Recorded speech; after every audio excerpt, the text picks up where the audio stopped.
Assalamualaikum warahmatullahi wabarakatuh. Alhamdulillah wassalatu wassalamu ala Rasulillah Muhammad ibn Abdullah wa ala alihi wa sahbihi wa man walah wa ba'd. Faya ibadallah usi nafsi wa iyyakum bi taqwallah faqad fazal muttaqun fala tamutunna illa wa antum muslimun. Faqala ta'ala ya ayyuhalladzina amanu taqullaha haqqa tuqatih wa la tamutunna illa wa antum muslimun. Keluargaku sekalian yang terhimpun di dalam Pertagas, Pertamina Gas, kita mengawali dengan bermohon kepada Allah semoga siapapun yang berada di ruangan ini atau terhubung dalam kajian ini, semoga senantiasa dijaga, diberkahi, dan dilindungi dalam kebaikan oleh Allah Subhanahu wa Ta'ala. Kita doakan yang bertugas di luar kota. Tadi saya dengar info juga Pak Direktur sedang di Semarang, semoga giatnya dimudahkan oleh Allah dan semoga diberikan keberkahan. Ada satu bagian yang penting amanat Nabi di hadis Muslim pada satu sifat kepemimpinan, bahwa di antara sifat pemimpin dan yang dipimpin itu harus selalu membangun kekompakan dengan nilai cinta dan doa. Ini yang sering dilupakan. Nabi pernah menyampaikan, dan penyampaian ini, hadis ini didokumentasikan oleh Imam Muslim dalam satu kalimat yang singkat, padat tapi mengikat. Khiyaru a'immatikum man tuhibbunahu wa yuhibbunakum. Pemimpin yang baik itu adalah pemimpin yang kalian mencintainya dan ia pun mencintai kalian. Nah, membangun cinta itu salah satu jembatannya dengan doa. Oleh karena itu, di antara doa yang dianjurkan saat Anda memulai pekerjaan, itu bukan hanya untuk pribadi, lancarkan pekerjaan saya, tapi juga sehatkan pimpinan saya, pimpinan mendoakan sehatkan anggota saya, sehingga semua itu melahirkan sifat harmoni yang memberikan kenyamanan dan kebahagiaan dalam bertugas. Nah, izinkan saya mengawali dengan itu dulu, karena itu di antara sunnah yang seringkali terlupakan. Sehingga bekerja itu lebih banyak dilakukan dengan tekanan menyelesaikan tugas dibandingkan dengan rasa cinta untuk bisa memberikan nilai ibadah di dalamnya. Yang kedua, semoga sholat kita diterima oleh Allah Subhanahu wa Ta'ala. Nah, yang kedua ini tidak cukup dengan amin. Kita harus tahu dulu standar penerimaan itu seperti apa. Dan yang kedua, kenapa harus sholat? Ini poin pokoknya. Mengapa sih umat Islam itu cukup hanya misalnya dengan bersyahadat saja dipandang sudah berislam, lalu berbuat baik? Kenapa mesti ada sholat? Kenapa bahkan yang pokok sampai 5 waktunya? Dan jumlah rakaatnya pun diatur sedemikian rupa, sampai teknisnya pun dijelaskan dengan rinci. Saking rincinya, bila ada yang menyimpang dari rincian itu, maka dianggap sholatnya tidak sah dan mesti diulang. Shallu kama ra'aitumuni usolli. Sholatlah kalian seperti kalian persis melihat aku menunaikan sholat. Dan dalam sholat inilah kemudian ada sanad yang tersambung secara ketat sampai-sampai dalam hadis Muslim nomor hadis 397. Demikian di Al-Bukhari juga diabadikan di nomor hadis 757 oleh sahabat Abu Hurairah. Sanadnya tersambung kepada Khalad bin Rafi Az-Zuraiqi, seorang yang sholat di samping Nabi tapi bermasalah sholatnya. Lalu Nabi meminta beliau untuk mengulangi sholatnya. Sampai 3 kali peristiwa itu hingga beliau berkata, ya Rasulullah au kama qala alimni ma uhsinu ghairah. Ya Rasulullah, tolong ajarkan kepada aku karena aku tak punya pengetahuan lebih dibandingkan dari apa yang telah aku kerjakan. Nah, dari dasar ini melahirkan satu pertanyaan kritis, ya, dan juga perlu argumentasi yang kuat secara syariah mengapa kita menunaikan ibadah sholat. Baik teman-teman sekalian, karena waktu kita sangat padat, ya, kita manfaatkan sebaik-baiknya. Saya mohon izin kajian kita akan lebih fokus kepada inti materi sehingga manfaatnya lebih banyak kita dapatkan. Sholat satu-satunya amalan di dalam Islam yang mencakup 4 bagian pokok dalam beragama. Jadi ketika seseorang menetapkan dirinya beragama dan ciri satu nilai agama itu bernilai benar, ya, dalam nanti kalau kita mau komparasikan atau kita riset, itu ciri pokoknya ada 4. Satu, ada aspek namanya aspek keyakinan, ya, tauhid atau akidah. Nggak mungkin kan beragama kalau nggak yakin. Ya, karena itu pasal 29 ayat kedua itu mengandung nilai keyakinan. Negara menjamin kemerdekaan tiap-tiap penduduk untuk memeluk agamanya masing-masing dan beribadah menurut agama dan kepercayaannya itu. Ya, jadi nggak mungkin kita bisa menghasilkan nilai kepercayaan dan ibadah kalau tidak ada unsur keyakinan. Atau bahasa kitanya disebut dengan iman. Ya, iman itu nanti juga dipaku dalam setiap nilai kebangsaan di konteks Negara Kesatuan Republik Indonesia. Ini yang paling membahagiakan. Jadi mau jadi pegawai apapun itu syarat, ya, salah satu syarat yang melekatnya beriman dan bertakwa kepada Tuhan Yang Maha Esa, gitu kan? Ya, kemarin saya di BPK itu ada 11 bab Romawi, 40 pasal. Ya, di bab yang keempat pasal 13 tentang pemberhentian dan pengangkatan itu ada 11 poin.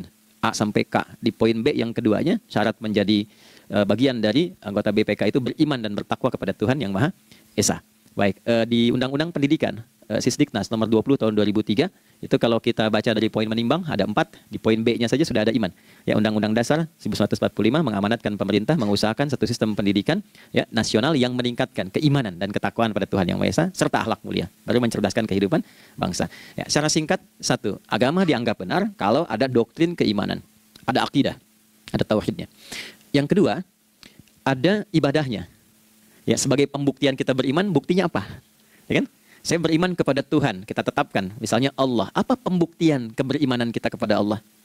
Ya, kan pembuktiannya itu mesti diwujudkan dalam bentuk sikap. Sikap itulah yang disebut dengan ibadah. Nah, konsepsi ini ada di Quran surah ke-20 Thaha di ayat ke-14. Innani anallahu la ilaha illa ana fa'budini.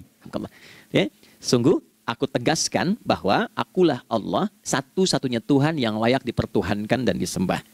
Ketika Anda mempertuhankan aku, fa'budni, maka buktikan kebertuhananmu kepadaku dengan menyembahku. Karena itu namanya Allah punya 2 arti. Satu yang dipertuhankan, kan? Ilahun wahid. Yang kedua yang disembah. Ya, jadi yang dipertuhankan dan disembah. Oke.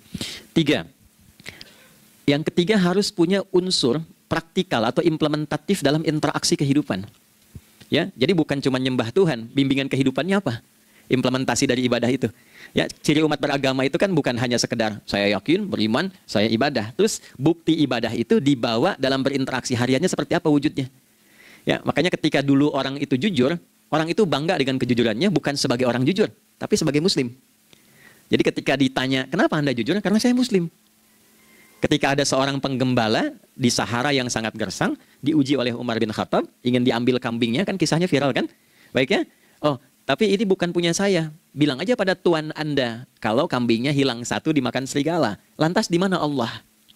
Jawaban itu yang menggetarkan kepada jiwa. Jadi kebenaran yang diungkap dengan sikap kejujuran itu implementasi nilai beragama. Nah, jadi praktek ibadah ada di muamalah. Oke, 1 akidah, akidah dibuktikan lewat ibadah, ibadah diimplementasikan dalam muamalah. Itulah sebabnya nanti seluruh bagian tubuh kita ketika digunakan untuk bersifat dan bersikap, itu ada tuntunan iman di dalamnya. Oke? Misal, saya tanya begini ya. Ini mukaddimah ya, kita belum mulai nih. Saya tanya gini, apa fungsi mata? Tuh kan, sudah keliru kan? Nah, kalau hanya melihat, hewan juga melihat. Ya, coba kambing melihat, ya kan? Elang melihat. Lalu apa bedanya fungsi mata kita dengan mata hewan? Ternyata ketika kita meriset ayat-ayat Al-Quran terkait dengan fungsi tubuh kita, itu rata-rata dibuka dengan iman dulu. Quran surah 24, surah Cahaya, ayat 30 untuk laki-laki, 31 untuk perempuan. Qul lil mu'minin. Ya Muhammad katakan, viralkan pada pria-pria yang menyatakan dirinya telah beriman. Yaghuddu min absarihim. Gunakan pandangannya itu yang dibimbing oleh imannya untuk melihat yang baik saja menurut standar imannya. Jadi kalau menurut imannya tak baik, nggak boleh dilihat. Karena itu ketika Anda sudah mengatakan asyhadu an la ilaha illallah, asyhadu anna Muhammad Rasulullah, kalimat itu dari lisan turun ke hati, itu jadi cahaya ke bagian tubuh kita. Makanya ketika Anda melihat, itu ada cara pandang tertentu yang dibimbing iman, standarnya beda dengan tanpa iman. Kalau nggak ada iman, semua mungkin terlihat. Tapi ketika ada iman, hati kecil Anda akan bicara, ini nggak baik. Palingkan. Nah, memalingkan dari yang tak baik menurut iman, itu namanya ghaddul basar. Oke, perempuan juga begitu, setara. Wa kullil mu'minati yaghuddna min absarihinna. Dan katakan pada setiap perempuan yang menyatakan dia beriman, maka gunakan pandangan itu dengan bimbingan imannya. Ketika tak baik menurut imannya, palingkan. Ya, Anda lihat kajian di YouTube, terus ada iklan kan? Nah, terus menurut standar iman nggak bagus, itu otomatis akan nggak suka itu. Ya, pasti dipalingkan. Ya, Anda kalau naik pesawat tuh ya, tugas keluar tuh, pertagas tugas keluar. Kalau pramugari lagi demo tuh yang dilihat pramugarinya apa demonya. Nah, iman itu akan bekerja di situ tuh. Ya, palingkan tuh. Nah, sama dari mata turun ke, jangan langsung ke hati aja, ke lisan dulu kan? Ya, ke mulut kan? Itu mulut tuh ketika digunakan fungsinya, imannya disebut dulu. Ya, Quran surah 49 ayat 11 misalnya. Ya ayyuhalladzina amanu, imannya dulu. La yaskhar qaumin qaum. Ayat 12-nya la yaghtab ba'dukum ba'dha. Hai orang-orang yang telah menyatakan beriman. Kalau pakai alladzina disebutkan 1080 kali dalam Al-Quran, itu kalimatnya diksinya singkat, padat, mencakup semua tanpa sekat. Oke, jadi kalau laki-laki, perempuan, tua, muda, besar, kecil, beda strata, duniawi, itu semua tercakup di dalamnya.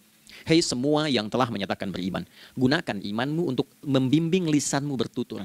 Kalau masih merasa punya iman, jangan gunakan lisan untuk mencela merendahkan orang. Untuk bergibah, membuat hoax. Didetilkan oleh Nabi kalimatnya jelas. Man kana yu'minu billahi wal yaumil akhir falyakul khaira aw liyasmut.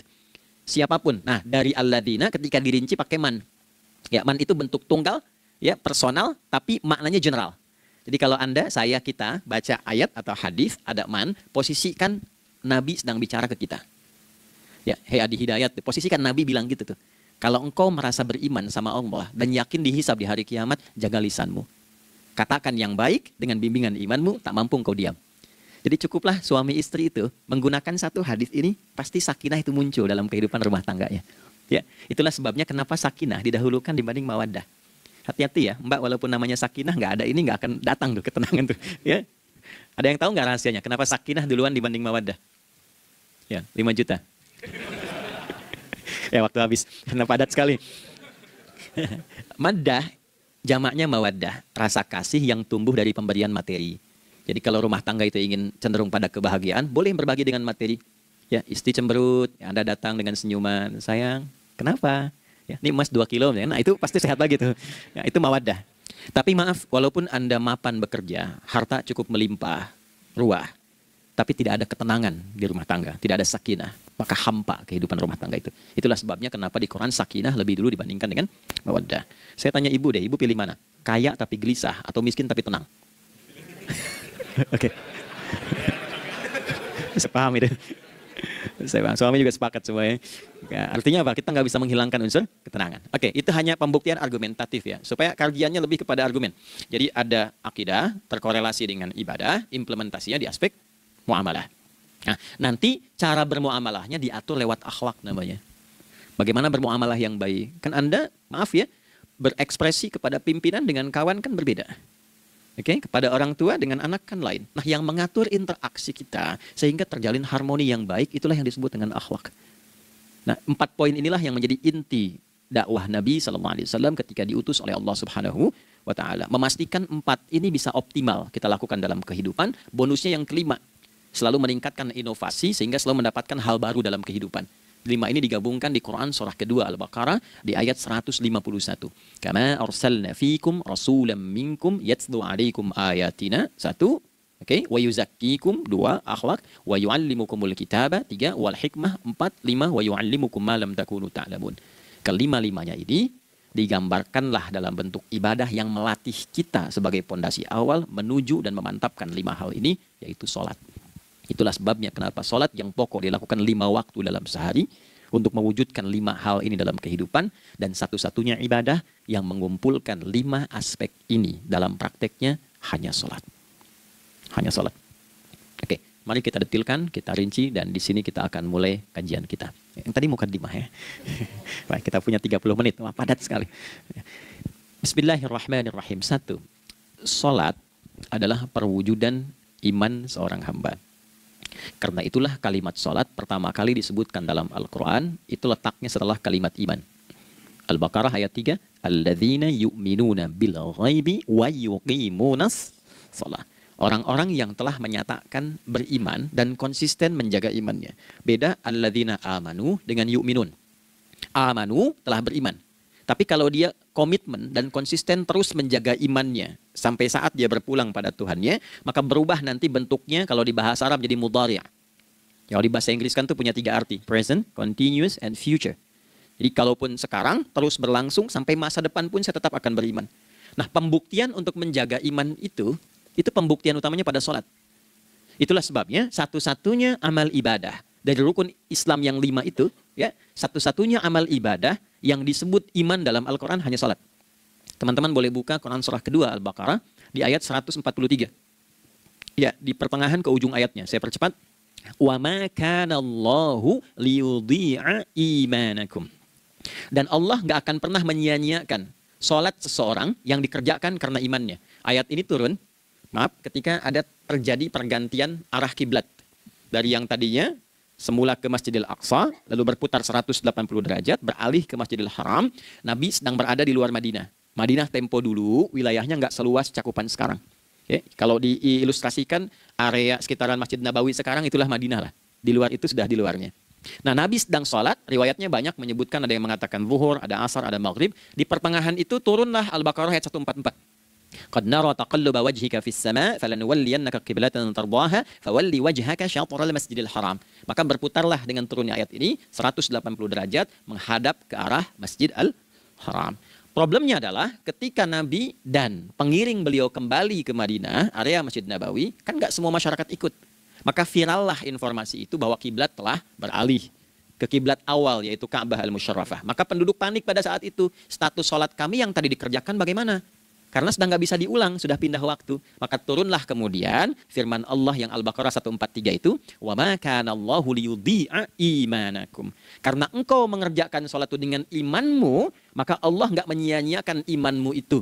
Maksudnya apa? Walaupun arah kiblatnya tidak tahu mengarah kepada sisi yang belum berubah, tetap dihitung pahalanya sempurna karena imannya. Jadi, nah ini nanti yang menjadi landasan turunnya Al-Baqarah ayat 115. Walillahil masyriq wal maghrib fa aynama tuwallu fathamma wajhullah. Kalau Anda sedang tugas nanti di lapangan, lalu sulit menemukan arah kiblat. Aplikasi susah karena sinyal nggak masuk misalnya. Oke, kemudian juga matahari agak remang-remang sehingga sulit untuk terlihat patokannya. Maka dengan keyakinan, dengan iman itu, menghadaplah ke arah yang kita yakini, maka berlakulah Al-Baqarah 115. Di saat itu diterima amal ibadah kita sama dengan yang menghadap kiblat dengan dasar imannya. Oke, nah pengertian terbaliknya, mafhum mukhalafahnya, maka Nabi mengatakan, al-farqu bainal mu'min wal kafir tarkus shalah. Beda antara orang yang beriman dengan yang belum beriman adalah pada sholatnya. Jadi kalau ada orang mengatakan sudah beriman dan tidak menunaikan sholat, ini artinya keimanannya belum diakui sepenuhnya oleh Allah Subhanahu wa Ta'ala. Jelas ya? Halo, kenapa sedih begini? Maaf, saya terlalu cepat nggak?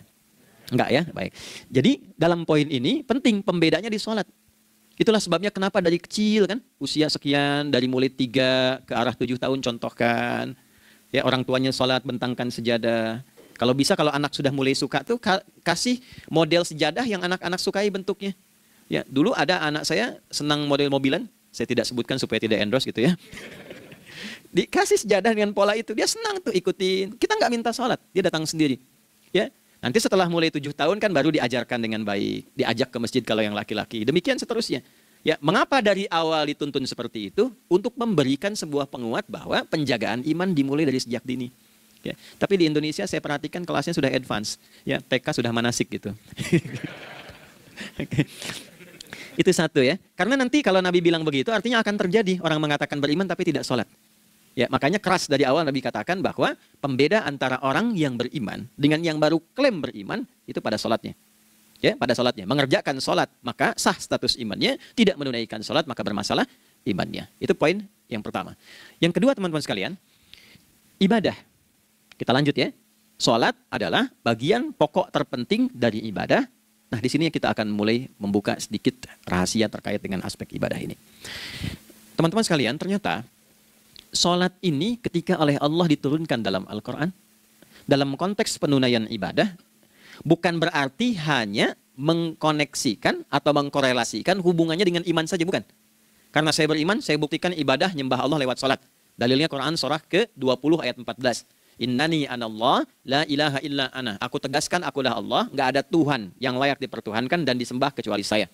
Fa'budni, kalau Anda telah menyatakan beriman padaku, buktikan keberimananmu dengan menyembah saya dalam ibadah. Bentuknya bagaimana ya Allah? Teruskan ayatnya. Wa aqimis sholata.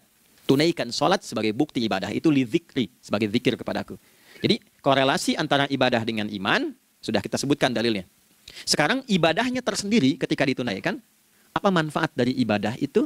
Mengapa mesti ada 5 waktu? Dan apa turunan manfaatnya dalam kehidupan kita? Kalau kita mengerjakan itu, dampaknya kepada kehidupan kita apa? Nah, inilah indahnya di dalam Islam, dijelaskan dalilnya, diberikan contohnya, diberikan alasannya, dan yang paling indah, diberikan penjelasan dengan detail tentang manfaat-manfaatnya. Ini tidak ditemukan di dalam konsep keyakinan manapun. Kalau teman-teman boleh mau riset, silahkan. Ada nggak satu keyakinan agama tertentu yang dari ibadahnya itu diatur? Cara memulainya, bacaannya, detailnya, manfaatnya, waktunya, sampai dengan hasilnya, sampai kiamatnya. Ini menunjukkan bukan karya manusia. Bukan karya manusia. Kalau karya manusia, setiap orang bisa buat itu. Ya, ketika ini menunjukkan bukan karya manusia, maka pertanyaannya dengan cara apa lagi Allah memberikan pembuktian pada kita bahwa Ia Tuhan yang hak yang harus kita sembah. Nah, kalau sudah paham, mari kita rincikan turunan tentang sholat ini. Kita mulai satu-satu teman-teman sekalian dari waktu sholat. Alhamdulillah. Seperti kita ketahui, waktu sholat ada 5. Tapi yang sering kita dapati, dari yang 5 ini tidak semua orang mengetahui tentang makna dari nama dan pembagian di waktu ini. Yuk kita mulai rincikan. Sholat yang pertama namanya apa? Nggak usah khawatir, menang nggak dapat hadiah kalau benar. Salah juga keterlaluan. Oke, satu subuh. Dia satu-satunya nama salat yang punya dua nama ya, subuh dan fajar. Oke, Pak Fajar, Pak waktu salat. Dua, zuhur. Tiga, asar. Empat, maghrib. Lima, isya. Oke, rumus hitungannya 24, 4, 3, 4 ya. Rumus bilangannya 24, 4, 3, 4. Kalau mau tanya nomor koneksi dengan Allah, 24, 4, 3, 4, 2 subuh, 4 zuhur, 4 asar, 3 maghrib, 4 isya. Oke, pertanyaannya, apa artinya nama itu? Selama ini jangan-jangan kita hanya tahu namanya, tapi tidak memahami maknanya. Itu poinnya. Oke, sekarang mari kita mulai. Izin saya tidak punya kemampuan untuk menuliskan, ya, karena memang saat ini terbatas, tapi kalau diperkenankan bisa kita coba uraikan sedikit. Baik. Ya, bismillah, jazakallah khair. Mohon fokus baik-baik karena waktunya tinggal 21 menit lagi. Izin saya pastikan dulu ya supaya terlihat dengan baik. Ibu kelihatan di sana? Bagus. Saya kira tuh hanya di Sumbawa Barat. Ternyata di Pertagas pun perempuan-perempuannya imannya luar biasa. Maksudnya belum saya tulis sudah kelihatan. Imannya luar biasa. Oke, kita mulai dari yang pertama ya. 5 waktu sholat. Kita mulai dari 1 dulu. Subuh, teman-teman saya turunkan dulu ya. Izinkan saya tulis pakai bahasa Arab dulu supaya gampang. 1, dia punya 2 nama. Yang ke Arab ya, kalau yang gini angka Hindi. Ada yang di admin di komputer pasti tahu. Ada Fajr. Kata subuh ditemukan di Al-Quran surah ke-81 At-Takwir ayat 18. Kalau keliru tolong diingatkan. Was-subhi idza tanaffas. Quran surah 81 ayat 18. Ya, nggak usah di ilmu utak-atik ya. Oh ini kenapa 81 kalau dibalik 18? Itu cocok logi. Ya, abaikan aja itu. Ya. Fajar agak banyak di Quran terkait dengan nama salatnya ada di Quran surah ke-17 di ayat 78. Aqimis salata liduluki syamsi ila ghasaqil laili wa qur'anal fajr. Inna qur'anal fajri kana masyhuda. Yuk kita mulai ke maknanya dulu. Ingat rumusnya ya. Rumusnya ini selalu begini rumusnya. Aqidah selalu punya korelasi dengan ibadah. Ibadah selalu punya korelasi dengan muamalah. Interaksi harian kita, muamalah hiasannya adalah akhlak. Nah, barulah kemudian di sini muncul inovasi dalam kehidupan, hal yang baru. Hidup ya, yang mengacu pada 2 kebahagiaan yaitu dunia dan akhirat. Ya, konsepsi ini nanti ditemukan di Quran surah ke-2 Al-Baqarah ayat 201 dan menjadi doa paling favorit umat Islam Indonesia saat ini. Rabbana atina fid dunya fil akhirati. Oke, ya cukup. Subuh. Ini rumus dasarnya. Dari akidah, kita beriman, pembuktian imannya lewat ibadah sholat. Apa hubungan sholat dengan aktivitas harian kita? Subuh asalnya terkorelasi dengan kata asbah. Oke? Asbah itu asalnya sesuatu yang sudah siap dengan rencana yang matang. Baik, orang Arab tuh kalau bertanya begini, kaifa asbahta ya akhi? Kaifa asbahti ya ukhti? Bagaimana kabarmu di pagi ini? Itu bukan hanya nanya kabar kesehatan. Beda dengan kaifa haluk, beda. Ya, itu bertanya, bagaimana kabarmu hari ini, aktivitasmu bagaimana? Lancar, sudah siap, planning bagus, dan sebagainya. Ya, itulah sebabnya ketika Allah bersumpah dengan awal waktu, penandanya adalah planning kegiatan. Ya, was-subhi, dan aku bersumpah demi waktu subuh, awal mula untuk berkegiatan, idza tanafas, apabila sudah mulai bergerak, bersamaan dengan nafas yang keluar itu, maka sudah jelas rencana yang dibuat. Ya, jangankan kita, semua alam itu, semesta itu seluruhnya bukan hanya bertasbih, tapi beraktivitas dalam tasbihnya. Di waktu subuh, matahari sudah mulai bersinar kan? Ya, dan sinarnya mengambil manfaat loh. Mengandung nilai manfaat, memecah keheningan malam, dan menghilangkan kegelapannya. Gelap mulai hilang, datang kemudian sinar yang memberikan kita bimbingan untuk beraktivitas. Tumbuhan, dimulai waktu itu sudah mengeluarkan oksigen, menyerap karbon dioksida. Saya waktu di Utrecht, di Delft, di Belanda, ya, saya coba ingin membuktikan. Kan adzan nggak terdengar keluar ya. Jadi sebelum waktu subuh itu saya keluar, kebetulan flatnya waktu itu dekat area hutan yang agak rimbun, enak gitu, udaranya bagus. Itu sebelum subuh terasa karbon dioksida. Walaupun cuma beda hampir 1 menit. Tapi begitu masuk waktu subuh, keluar kesegaran yang luar biasa. Oksigen yang keluar. Ya, ini kan nggak mungkin kalau kuasa Allah tuh nggak mungkin terjadi seperti ini kalau bukan kuasa Allah Subhanahu Wa Taala. Tapi poinnya adalah yang bicara begini Quran. Nah sekarang yang ingin saya katakan adalah Alam semesta dalam konteks seperti matahari, kemudian tumbuhan, binatang, ayam bahkan mulai berkokok, punya planning yang teratur. Masa kita makhluk yang dihisab tuh nggak teratur? Nggak punya perencanaan? Maka subuh itu mengajarkan kepada kita, jangan sampai ada orang Islam yang punya keimanan, lalu menunaikan sholat, diajarkanlah oleh Allah, setiap masuk subuh itu harus punya agenda yang jelas. Planning yang terukur. Jangan terjadi mengaku muslim, beriman, tapi nggak jelas perencanaan hidupnya. Jam 7 mau di mana? Jam 8 kerjakan apa? Anda dari sini ketemu 7 ke 4 atau setengah 8 ke setengah 5, 8 jam kerja. Oke? Berangkat jam berapa? Petakan di jalan macetnya di sebelah mana? Ukur sampai kantor tiba jam berapa? Apa yang mau dikerjakan di kantor? Itulah Islam, itulah subuh. Sehingga tidak ada satupun orang Islam di era Nabi mengajarkan beraktivitas kecuali terukur dan teratur. Bahkan Nabi memulai itu evaluasinya di malam hari. Sehingga turun di antara surah Al-Insyirah itu ada ayat yang tegas mengatakan di ujungnya, فَإِذَا فَرَغْتَ fansab. Evaluasi yang telah berlalu di malam hari, evaluasinya menyeluruh sampai ke zikirnya. Dicatat nih. Ya, aku hari ini secara spiritual itu, mohon maaf, sholat jamaahnya berapa waktu tuh? Dari 5. Oke? Misalnya dari 5 itu cuma 4, berarti koreksi ada yang kurang. 1. Ya. Yang kedua, secara intelektual sudah berapa bacaan yang dibaca saat ini? Ilmu yang ditingkatkan, mensyukuri anugerah akal dan sebagainya. Bekerja sempurna enggak? Turunkan ibadahnya bagaimana? Ketika ada yang kurang, istighfari. Ya, sebagai seorang ayah, ada nggak sesuatu yang salah yang dilakukan belum sempurna? Sebagai seorang ibu, anak dan sebagainya, istighfar. Itulah sebabnya sebelum tidur Nabi ajarkan istighfar. Yang kita tahu 70 kali kan, 100 kali. Yang saya tanya, 1 ke 70 itu istighfar apa saja? Apakah hanya bilangan di lisan? Atau dari lisan diingatkan oleh pikiran, ditembuskan ke hati? Istighfar sebagai seorang ayah yang kurang maksimal melihat anak dengan baik. Anda boleh punya jabatan di kantor, boleh direktur, boleh manajer, boleh macam-macam. Tapi ketika Anda pulang, Anda seorang ayah. Saya di Timur Tengah disebut syekh, di sini dipanggil kiai, dipanggil ustadz. Pulang ke rumah, anak saya nggak kenal itu semua. Anak saya nggak peduli itu semua. Belum pernah seumur-umur saya mengajar, lalu saya pulang, anak saya menunggu depan pintu dan memanggil kiai. Tidak ada.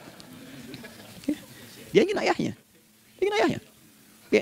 Kenapa nggak kita hadirkan istighfar pertama kita itu karena kita kurang perhatian. Kurang perhatian kepada anak misalnya. Saya kalau pulang tengah malam dan semua tertidur, saya lihat satu-satu. Perbaiki cara tidurnya, doa. Lihat satu-satu, minta ampun sama Allah. Dan ya kadang sebelum mengalirkan air mata kita nggak bisa tidur karena nggak tahu nanti ketemu lagi nggak di akhirat. Ya, itu poin yang paling penting. Nah, jadi istighfar pertama itu untuk diri kita ketaatan pada Allah, untuk diri kita sebagai anak pada orang tua, sebagai suami punya tanggung jawab istri atau sebaliknya, demikian seterusnya. Nah itu kalau sudah kita bisa lakukan, dievaluasi, direncanakan besoknya. Fa'idha faraghta fansab, direncanakan lagi yang berikutnya besok mau ngapain, tulis malam. Kalau kita biasakan begitu tidurnya enak. Karena nggak ada beban, damai hidupnya. Dengan teman damai kalau ada perselisihan sebelum tidur. Ya, jadi nggak ada orang mengigau itu masalah-masalah kehidupan dunia yang belum tuntas. Ini dunia saat terjaga bermasalah, saat tidur pun masih bermasalah. Gara-gara kamu nih, kapan istirahatnya? Ya. Nah, ketika kita bangun dari subuh itu, maka rencana yang sudah kita siapkan itu teman-teman sekalian dibawa menghadap Allah supaya minta kemudahan, minta kelancaran, minta pendampingan, minta bimbingan. Itulah sebabnya kita dipanggil sholat di awal waktu. Supaya rencana yang sudah kita siapkan itu minta taufiknya, persetujuan dan perlindungan dari Allah. Inilah yang menjadikan rahasia umumnya para sahabat memulai berkegiatan sejak dari masjid. Teman-teman boleh riset deh. Hadis-hadis tentang sholatnya, sahabat dan kaitannya dengan syuruk dan pekerjaan. Rata-rata memulai dari masjid. Mereka tungguin, evaluasi, begitu siap, syuruk, minta sama Allah, berangkat. Saya mau kasih satu rahasia ya. Boleh jadi ijazah, tapi ini diantara kita aja ya. Anda boleh lakukan, berangkat ke masjid itu dengan baik, terus minta misalnya, ya Allah, kau perintahkan aku untuk berikhtiar, sekarang aku lakukan. Kau perintahkan aku untuk merencanakan, sekarang aku ikhtiarkan. Mohon lindungi, mudahkan, dan berikan bimbingan terbaik untuk mendapatkan hal yang wajar, halal, baik, dan kau ridhoi. Anda berangkat. Pulang, sebelum nyampe rumah, mampir dulu ke masjid. Masjid terdekat dari rumah aja. Sholat 2 rakaat, gitu. Ya, sholatnya bisa sholat wudhu, tahiyatul masjid, dan sebagainya. Setelah itu pulang. Doa dulu habis sholat. Ya Allah, aku telah berikhtiar seperti apa yang telah Engkau perintahkan. Sekarang aku memohon rizki darimu seperti apa yang telah Engkau janjikan. Kalau dengan semua ikhtiar ini belum cukup menurunkan rizki darimu, maka mohon tunjukkan padaku saat ini dengan cara apa lagi aku mesti berikhtiar. Oke? Silahkan Anda pulang dengan suasana itu ke rumah. Dan lihat apa yang terjadi. Rasakan bedanya, bedakan rasanya, dan pasti terasa bedanya. Gak ada kesan yang lain pada jiwa. Jadi yang dibawa ke rumah itu bukan aura kantor. Bukan aura jalan yang macet, tapi ada ketenangan, kenyamanan, dan kenikmatan. Kalau teman-teman mau pakai sunnah sahabat ini dalam dunia pekerjaan, dan Anda lakukan coba sehari ini saja, rasanya pasti beda. Ya, ini bagian pertama. Nah, ketika kita ingin datang menghadap Allah dan mulai membawa rencana kita, kan perlu isyaratnya kan, kapan dimulai? Gak bisa tiba-tiba saya bangun jam 3 langsung sholat subuh, kan tidak begitu. Ya kan? Mesti ada satu sinyal dulu, yang dari sinyal itu ada feedback pada diri kita untuk merespon, gitu kan? Nah, pancaran respon atas sesuatu yang memancar akibat satu hal yang terjadi, kalau di gaya itu kan kalau ada gaya gerak, gaya dorong kan? Ya, kalau nggak salah F1 sama dengan F2 kan? Nah, gaya gerak sama dengan gaya dorong. Geraknya dikit, bunyinya kecil kan? Kencang bunyinya, kencang. Terus ada F berbanding lurus dengan P, hukum Pascalnya. Gaya berbanding lurus dengan tekanan, kan? Semakin banyak gaya, semakin tertekan. Nah, respon yang muncul ketika ada satu misalnya gaya, tapi responnya sifatnya materi sifatnya. Ya, misal kalau Anda mau mengebor air, kan? Kemudian keluar terpancar tuh dari bawah itu keluar misalnya air. Nah, itu namanya infajar. Infajar. Dalilnya Quran surah kedua ayat 60. Wa idzistasqa Musa liqaumihi faqulna idrib bi'asakal hajar fanfajarat minhu 12 aina. Nabi Musa kata Allah itu kaummu 12 suku minta mata air dan enggak tanggung, setiap sukunya minta satu, katanya supaya enggak rebutan. Maka Allah firmankan, pukulkan tongkatmu yang kayu. Lihat diksinya detil sekali. Pukulkan tongkatmu yang kayu ke batu itu, maka batu itu akan terbelah dan mengeluarkan pancaran 12 mata air. Okay? Tongkat kayu dipukulkan ke batu, batunya yang hancur. Karena Musa seorang nabi, gitu kan? Anda punya tongkat emas, pukulkan ke batu, maka keluar 12 air mata. Gitu kan? Nah ini, infajar. Kalau respon yang keluar itu respon buruk. Misal, dalam nafsu, kan suka ada trigger ya, yang memancing respon, terus nafsu keluar kan? Ya, apa saja itu? Lihat gambar yang nggak bagus, nafsu keluar. Gitu kan? Lihat sendal bagus, nafsu keluar. Macam-macamnya. Nah itu fujur namanya. Fujur. Hurufnya masih sama, cuma bentuknya berbeda. Fa, jimnya masih ada waw, ada ra-nya. Fujur. Quran surah 91 di ayat 7 sampai 10, wa nafsi wa ma sawwaha fa alhamaha fujuraha wa taqwaha. Fujur tembus ke nafas, nafas memerintahkan yang buruk disebut su. Nafas ketemu su jadi nafsu. Makanya nama lain fujur itu nafsu. Dalilnya Quran surah 12 ayat 53. Wa ma ubarni'u nafsi innan nafsa la'ammaratun bisu. Ya, la'ammaratun bisu'i illa ma rahima rabbi. Oke, nafas ketemu su. Teruskan. Tapi kalau pancarannya pada sifat yang baik. Oke? Membelah sesuatu yang gelap menjadi baik, terbuka, memancarkan respon panggilan yang baik, maka berubah katanya menjadi fajar. Oke? Matahari diperintahkan oleh Allah, diperintahkan membelah kegelapan malam. Keluarlah sinar pertamanya, disebutlah fajar. Kenapa? Karena ada respon kebaikan keluar darinya. Baik, perhatikan baik-baik Quran surah kedua ayat 187. Wa kulu washrabu hatta yatabayyana lakumul khaytul abyadu minal khaytil aswadi minal fajar. Itu untuk matahari. Kita lagi tidur enak-enak, sudah nyiapin rencana malam-malam. Tiba-tiba ada panggilan. Allahu Akbar, Allahu Akbar. Itulah tandanya hati kita mengkonfirmasi iman kita dalam diri kita. Cepat, sudah adzan. Pernah begitu? Nah, konfirmasi itulah dalam bahasa lain yang disebut dengan fajar namanya. Datang. Jadi waktunya matahari membelah disebut dengan fajar, konfirmasinya pun disebut dengan apa? Fajar. Ya, jadi bersamaan waktunya dengan dua hal itu. Datanglah panggilan. Itu yang dimaksud Quran, hubungan iman dengan konfirmasinya sampai ke sholatnya ada di Quran surah 8 ayat 2. Innamal mu'minuna iman. Alladzina idza dzukirallahu adzan. Wajilat qulubuhum iman. Jadi begitu ciri iman itu ada dalam jiwa, dipanggil lewat adzan, kan? Allahu Akbar, langsung merespon, ya Allah sudah adzan. Walaupun setelah adzan ada lagi getaran, baru adzan belum qomat gitu kan. Nah, misal ya. Nah, tapi inilah fajar. Jadi maksudnya rencana Anda ini agak jarang dibahas ya. Mohon maaf, ilmu ini agak jarang. Jadi jangan Anda bilang saya bid'ah, bukan. Ya, bukunya ada, referensinya ada. Cuman karena jarang dikaji, jangan sampai kekurangan pengetahuan menghukumi yang tahu jadi salah gitu. Ini poinnya. Jadi saya kalau bahas satu masalah itu bukunya saya kumpulkan. Tafsir awal sampai akhir yang ada apa, buku-buku tentang sholat apa, baru kita keluarkan. Jadi bagian topik-topik tertentu yang dibahas. Problemnya ketika membahas tentang ibadah cuma dua. Satu tentang bacaan, doanya apa. Yang kedua tentang gerakan, bagaimana mengerjakannya.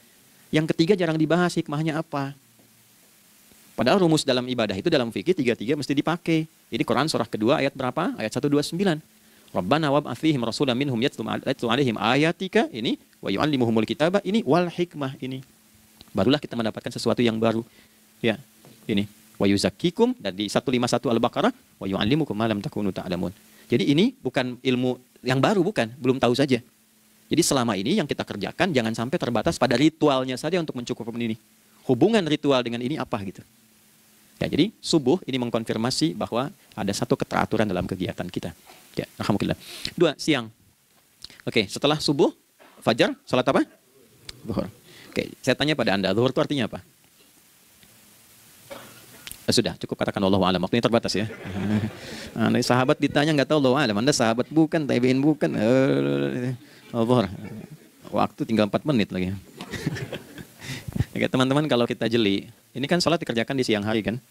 Siang itu bahasa Arabnya nahar. Naharun itu siang.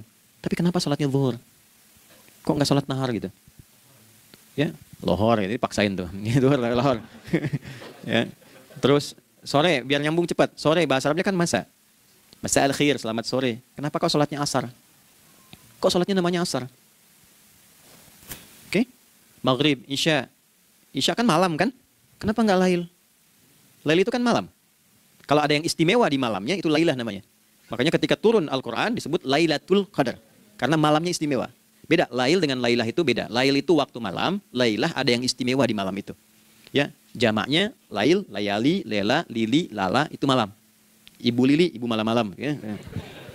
Zuhur artinya jelas, terang. Ada idhar, dibaca dengan jelas, terang. Gak boleh dengung. Man amana. Itu kan? Ya, min husni, harus jelas. Ya, ada a, jelas. Zuhur kenapa disebut zuhur? Untuk evaluasi kegiatan kita dari setengah hari. Sudah jelas belum hasilnya? Ya, Anda punya rencana di sini, evaluasi di siang. Jelas gak hasilnya? Pekerjaan Anda yang sekarang diamanahkan dari pagi jam 7 sampai sekarang, evaluasi dulu. Dicek, jangan cuma ditinggalkan. Oke, saya sedang kerjain, tinggalin dulu sholat, bukan begitu. Ketika akan sholat, Anda cek dulu. Dari ke siang itu tengah hari, bagaimana hasilnya? Ada yang perlu disempurnakan nggak? Ya, ketika ide-idenya mulai mentok, ada yang belum selesai, datang dulu sholat, tenang lagi. Saat tenang itulah dirumuskan kembali pelan-pelan. Kan lumayan dari jam 12 sampai jam 1. Diisi dengan baik, dilihat. Itu baru dunia ini. Kan kita ngejar ini juga. Karena nanti ayat 200-nya, ada yang cuma ngejar ini. Wa minan nasi may yaqulu rabbana atina fid dunya. Bukan, kalau ngapal diam aja. Wa minan nasi may yaqulu rabbana atina fid dunya wa ma lahu fil akhirati min khalaq.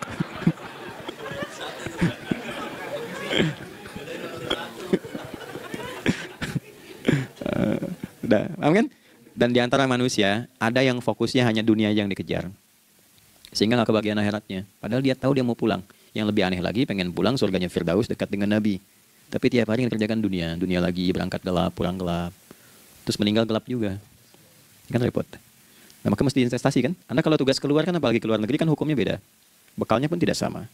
Anda tugas ke Amerika, mata uangnya sudah beda, hukumnya sudah beda. Terus pengen pindah ke alam barzah, pengen hukumnya sama dengan dunia, mustahil. Ya, makanya dimensinya beda, keadaannya tidak sama. Baju yang dipakai kan beda. Barang-barangnya nggak sama. Makanya disebut telah meninggal dunia, meninggalkan semua yang melekat pada dunia. Pindah ke alam lain, persiapan menuju titik akhir yang tidak ada ujungnya lagi. Nggak ada pembuka lagi. Jadi sudah ujung begini, nggak ada ruang lagi yang lain. Itu akhirat namanya. Makanya di sini cuma 2 pilihannya. Kalau nggak ke surga, nah, itu. Ya. Apa investasi yang ada di sini? Maka siang itu dicek dulu. Pekerjaan jadi ibadah nggak? Tadi niatin ibadah nggak waktu berangkat dari rumah? Kan? Waktu ngetik, waktu ngerjain di kantor, jadi ibadah nggak? Kalau ibadah, Anda nggak mungkin berbuat kriminal.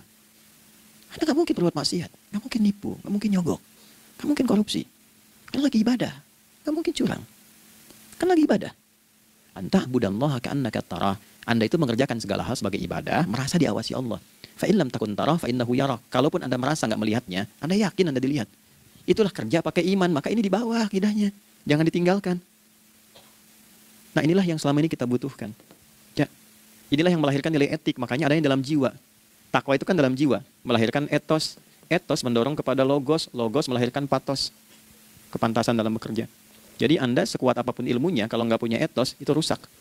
Jadi tidak cukup akal sehat. Jiwa yang sehat itu lebih penting. Banyak orang akalnya sehat. Ingat, akal itu tidak memberikan perintah. Dia hanya merumuskan satu instruksi dalam jiwa supaya mudah dilakukan dan dieksekusi oleh fisik. Jadi akal yang sehat itu seberapa pandai ilmunya, seberapa cepat mengeksekusi perbuatan. Tapi kalau yang dieksekusi itu dari perintah nafsunya, masalah. Habis aja waktunya tuh. Ya. Ini gimana ini? Tolong jawab loh. Nah, teman-teman, karena sudah habis waktu jam 1, kita baru zuhur ini. Nah, yang paling menarik itu, gini, yang paling menarik. Kalau ada orang belum sadar sampai zuhur tentang akibat kehidupan ini, maka muncul asar. Apa asar itu? Kenapa mesti disebut dengan asar? Dan apa manfaat istimewanya asar kepada jiwa kita? Itu di kesempatan lain kita akan bahas.